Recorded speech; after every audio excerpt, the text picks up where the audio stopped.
ng Pro ay naka-ready din. Oo, teka lang nga, si Bagwin magbibigay ng vision na Entity 7.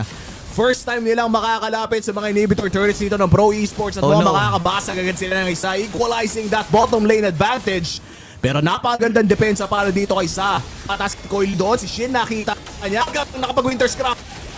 Pero nakipa pa rin si Shino naging target. Mabubuhay ba yung mga nahuling dito ng Pro na makakasayaw sa Ghost? Kailangan na mag-atrasa ng NTT 7 at gumanti na.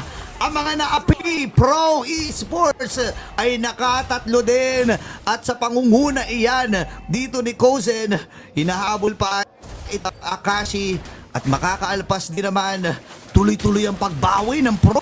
Oo. At nakakuha lamang ng isang inhibitor turret side ng Entity 7. Isa pa? At 30 seconds. Isa pa. Isa pa, naghahanap pa sila ng laban dito, Hidden Bush.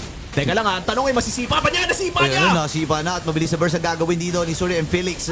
Pero makakatakas. Kaya lang walang nakatakas dun sa may bandang gitna, pare. Hindi na papauwiin Hindi to. na pauuwiin itong si Hide on Bush. Magtago ka na lang daw sa mga bush na yan. Kasi marami kaming wave na dala-dala. Kaya lang nilakad talaga ni Hide on Bush. Pare, bumili na rin ang Immortality dito pero try i-burst. Napop na yung Immortality na pag-summon force ni Kozen. At talagang decidido na ni Retribution yung ginamit niya dito para doon sa catapult at makakaligtas pa ang Entity 7. Pangalawang beses na nilang nagawa na dumepensa sa isang game-ending push mula sa Pro Esports, not only equalizing this game, getting the lead for themselves. Pero mukhang malaking bagay yung nasacrifice sila doon sa laban na yon.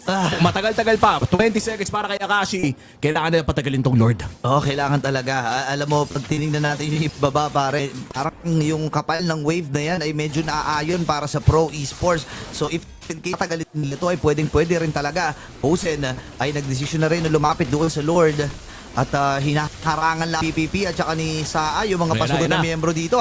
Ayan na, mukhang nakahanap sila ng isa. Yung Lord, sino kaya makakuha? At mukhang makakuha ni Coily ito. Papasa si Felix dun sa likod at makahanap niya yung dalawa. Babagsak na si Doom at iniisa-isa na ng Pro Esports sa mga miyembro ng E7. Kung sino nagamit din si Akashi ngayon ang kanyang hinahabol, mag-isa na lang ito si Akashi. Kahit hindi na yan pauwiin ni Sorry and Felix, may recalls pa nga siya na binibita ang Pro Esports. Finally, masisecure na ang Game 1.